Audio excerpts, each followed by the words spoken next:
en unos huecos que se llaman alvéolos de los maxilares, de maxilar y mandíbula. Ahora, todo este complejo lo vamos a ver al microscopio, este y el de las mucosas. Bueno, también, aunque no lo crean, la lengua es sumamente importante para la digestión, porque gracias a eso se mezclan los alimentos con la saliva al momento de estarse triturando por los molares, por ejemplo. Entonces, estar aventando los alimentos hacia las zonas donde está realizando la trituración, pues es esencial. Una persona que no tiene lengua es difícil incluso para deglutir. ¿Y quiénes o cuáles personas no tienen lengua? Bueno, las que les han quitado la lengua, por ejemplo, por cáncer. O las personas que nacen sin lengua, que es sumamente raro, muy raro, pero llegan a ser. Estas personas no tienen una buena expectativa de vida. Y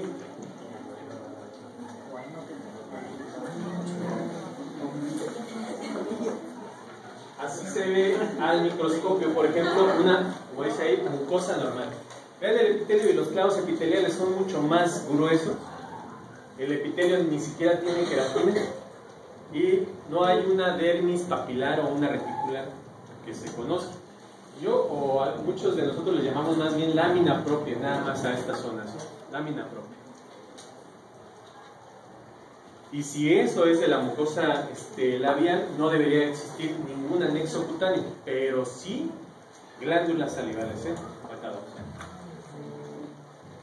¿Podría tener un poquito de queratina? Sí, puede llegar a tener un poquito de queratina. Pero ¿qué es lo que más está abundando?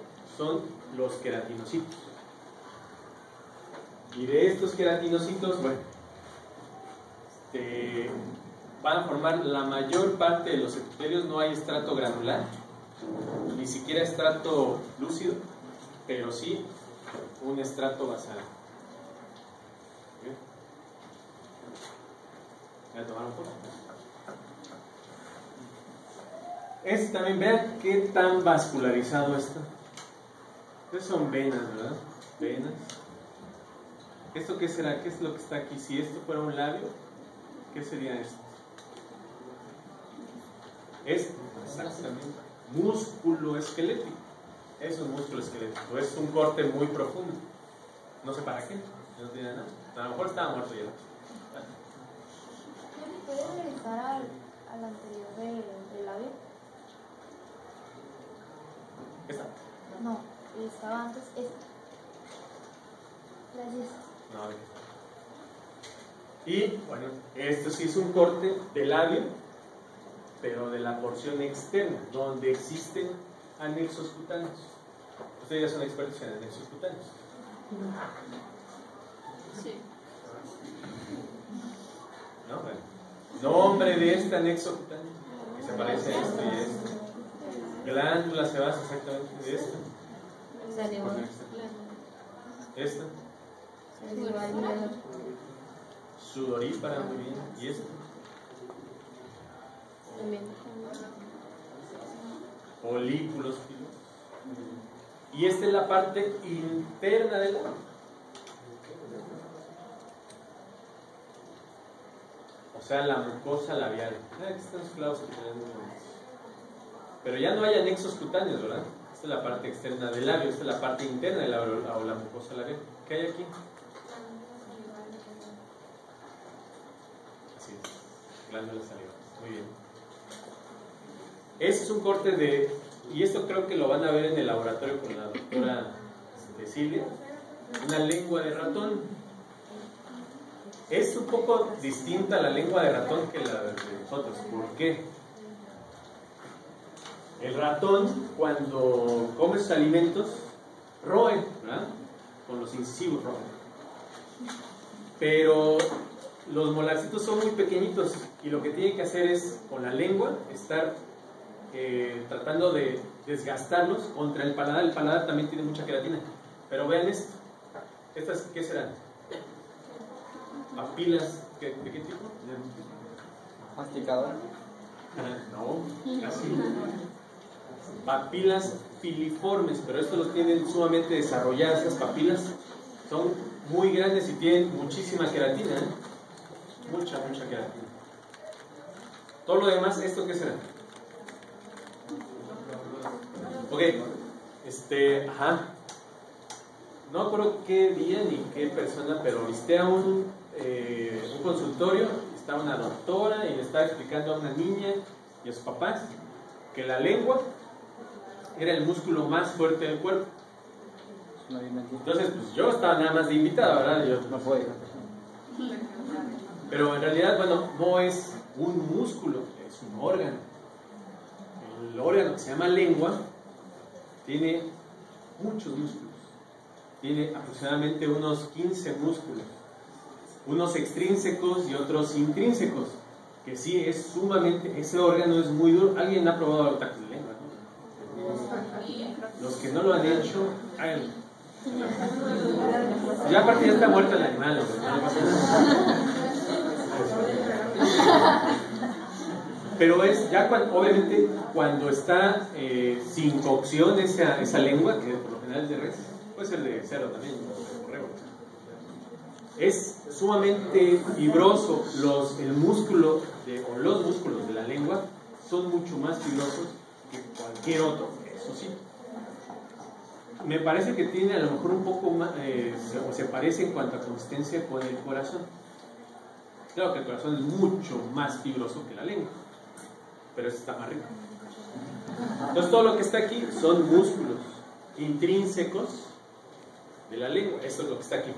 Y el tipo de músculo de la lengua, los músculos de la lengua son del tipo esquelético, ¿verdad? Vean la diferencia de la superficie del dorso de la lengua con el vientre. Aquí no hay aquí sí hay papilas, pero de hecho hay otras estructuras. Por ejemplo, en el vientre de la lengua, y espero que todos hayan visto, bueno, primero hay una especie de tela, al igual que en la mucosa del labio, que sostiene o que inserta ese labio con el hueso, con el maxilar o la mandíbula. A eso se le llama frenillo. Si está en los labios es frenillo labial. Si está en la lengua, frenillo lingual. Ese frenillo está exactamente en la línea media del vientre de la lengua, pero a los costados de ese frenillo corren dos líneas, no de venas, dos líneas de mucosa que tienen unos tipos como de pelitos. Bueno, si alguien no los ha visto, cuando lleguen a sus casas, véanse al espejo, o si no pueden hacer una práctica ahorita mismo con sus compañeros, vean el vientre de la lengua y vean esas líneas que corren de forma paralela por el vientre a cada lado del frenillo lingual. Y esa es una de las zonas que yo todavía no sé para qué funciona. Se llaman pliegues fimbriados de la lengua. Los pliegues fimbriados de la lengua pueden llegar a tener pigmentaciones, pero en realidad no tienen una función específica, por lo menos conocida. Probablemente hace mucho tiempo serviría para algo. Es lo que, como les decía también cuando estábamos viendo algo de la piel, que puede ser un atavismo de que ha persistido, como el apéndice, persiste, pero sin una función específica. Si alguien logra descubrirlo, también me avisa, por favor. Que no lo sé. Es para abordar bacterias. Sí, el apéndice veriforme, sí, claro. No, pero los pliegues fimbriados de la lengua. Que de hecho, bueno, yo les digo esto porque a mí me costó mucho trabajo primero saber cómo se llamaban. Porque yo les preguntaba a mis maestros y me decían, no es nada. ¿Cómo que no, güey? Entonces ya hice una investigación, por fin supe cómo se llamaba. Antes no había internet. Y después me he dado cuenta que tampoco muchos de mis colegas saben cómo se llama esa cosa. Pero ahora, si no saben cómo se llama, menos saben para qué sirve, ¿no? Obviamente yo tampoco lo sé. Pero ojalá algunos de ustedes en algún momento de su vida investigativa lo sepan y me digan, que la verdad lo ignoro. Algún día ojalá que lo sepamos. Claro que no le quita el seminario, ¿verdad? Todos pueden vivir tranquilos. Esto es una papila fungiforme, en el cual se observan también las zonas donde se puede captar los sabores. Estos se llaman corpúsculos gustativos, donde tienen un poro y células. corpúsculos gustativos. Aquí hay otro corpúsculo gustativo, en los cuales, en esos poros, las partículas que le dan sabor a los alimentos o a lo que sea que nos metamos a la boca, se van a integrar para poderlos percibir. Estos corpúsculos gustativos están en contacto con estructuras nerviosas, con nervios sensitivos. Entonces, gracias a ellos, vamos nosotros a poder observar, saber si sabe bien, si sabe mal, si sabe a madera. Hay algunas personas que tienen trastornos de los sabores. Por ejemplo, que han tenido un traumatismo, un trauma en un carro, tuvieron un accidente. Y después de eso, ya que se recuperaron, los alimentos no les saben a nada. ¿Sabe? ¿Alguien ha probado una moneda? Bueno, eso sabe. O es que no sabe a metal. La gran mayoría de ellos son por problemas neurológicos después de un traumatismo. Y los órganos dentarios, que esto lo van a ver también en el próximo semestre en histobiología, en ciencia. Gracias. La odontogénesis es un fenómeno, bueno, de hecho, todos los dentistas debemos de saber cómo se forman los órganos dentarios, porque si los destruimos, pues debemos saber cómo se forman. Y la verdad es una de las cosas más bonitas de la carrera, saber la odontogénesis. Eso, como les decía, lo van a ver en tercer semestre, pero solamente les puedo decir que esta formación está integrada por una cantidad de genes impresionante, alrededor de unos 100 genes, para darle la forma, el tamaño, el número, la zona donde van a estar presentes, más la interacción del epitelio plano estratificado muy primitivo de la cavidad bucal con el tejido conectivo también primitivo debajo de esto. Y se forma una interacción que va evolucionando poco a poco hasta formar este órgano totalmente mineralizado. ¿Era el queratinizado? De hecho, ni siquiera, bueno, le llamamos el epitelio escamoso estratificado del estomodeo. Y ni siquiera está queratinizado en ese momento, porque este es un embrión. Esto más o menos a la 6ª semana de vida intrauterina se empieza a formar esta imaginación de la lámina dental. En la 6ª semana.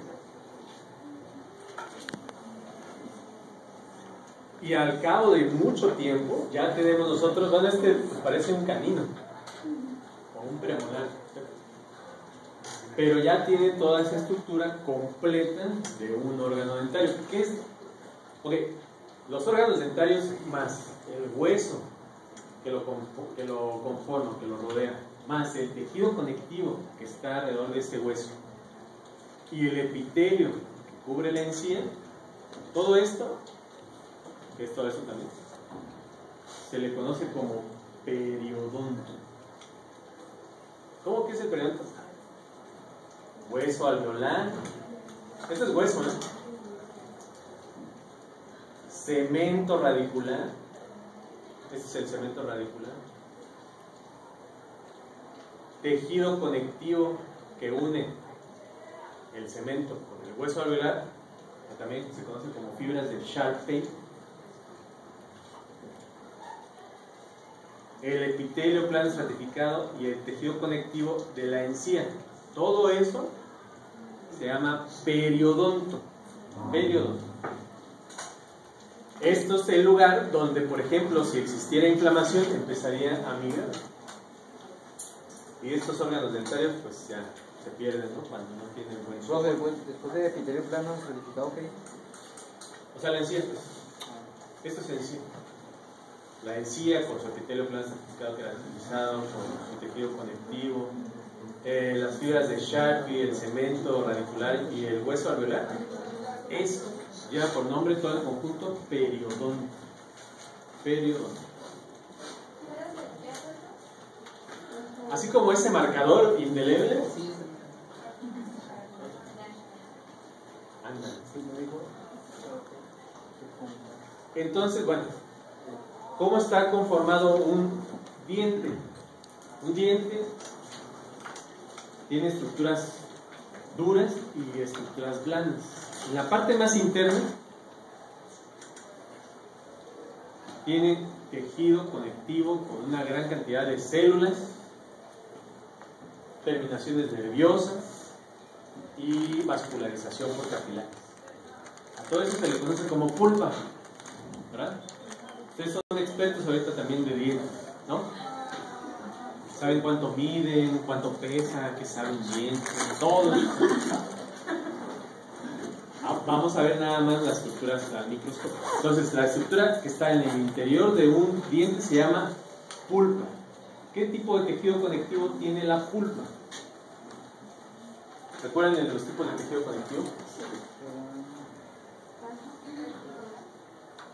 No. No, ese no es tejido conectivo. Laxo. Es laxo, pero algo más irregular. Tiene algo un poco más de componentes. ¿Cómo? No, no, pienso. No. Ok. Sí. El tejido conectivo de la pulpa es muy laxo, pero también tiene una gran cantidad de grupos aminoglicanos, a veces se le conoce como mixoide. De hecho, también el capuchón que está cubriendo la corona al momento o cuando está formándose esa misma corona y tratando de evolucionar, tiene una gran cantidad de este tipo de tejido también, del tejido conectivo mixoide. O sea, el folículo dental está formado por tejido conectivo mixoide.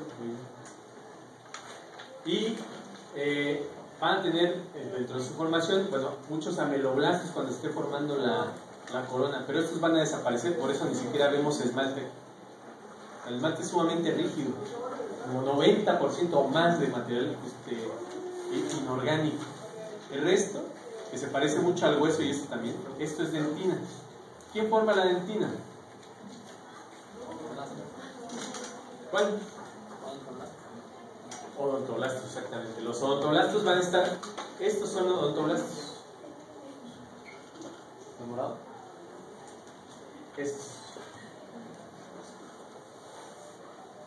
Los odontoblastos que están en la parte interna de los dientes sintetizan una matriz sin mineralizar, que se llama matriz de dentina o predentina. Cuando se mineraliza, cuando están todos los minerales ya depositados en la dentina, ahora se ve incluso hasta de otro color, se torna mucho más rígida. Ha de ser más o menos un 70% de material inorgánico, será orgánico, y el resto inorgánico. Y el cemento, pues más o menos un 50-50%, ¿sí?, de material orgánico e inorgánico. De hecho, el cemento se parece mucho más al hueso en cuanto a estructura, precisamente porque necesita tener esta misma interacción, anclajes de fibras de tejido conectivo de un lado y del otro. Se me ha pasado a decir, esto se llama ligamento periodontal, estas fibras de Sharpie, ligamento periodontal. ¿El ligamento periodontal forma parte del periodontal? Sí, son parte del periodontal. Entonces, en esta foto que seguramente va a venir en el examen, deben identificar esto. ¿Qué es esto? ¿Qué es esto? Hueso. ¿Qué es esto? Voy a poner ligamento periodontal, fibras de Sharpie o tejido conectivo incluso, porque es eso. Si yo les pongo una flecha aquí, ¿qué deben de poner? Pulpa. Esto es la pulpa. Esta es la parte interna del diente, la parte externa del diente. Aquí hay pulpa. Si les pongo una flecha aquí, solamente en esta banda, Matriz. puede poner matriz de predentina. dentina o predentina. Si pongo una flecha aquí, Dentina. esta es la dentina ya mineralizada. Y si pongo una flecha a lo mejor aquí, ese es el cemento radicular. Hay mucho más cementoblastos de esta porción hacia el ápice que de esta porción hacia la corona. De hecho, a este cemento se le llama celular. Cemento celular. Y sigue formándose cemento durante toda la vida del órgano dental. Si hay diente, hay cementoblastos y se va a formar una gran cantidad de cemento. ¿Y aquí no? Cemento acelular. Ok. La próxima clase vamos a ver este complejo. La parte de la pulpa que está en contacto con la dentina. Si hay una capa odontoblástica, si hay una capa libre de células, si hay la pulpa, si hay terminación nerviosa, fibras de oxigena. Espero que les sirva mucho. Es la parte de la pulpa que está en contacto con la dentina.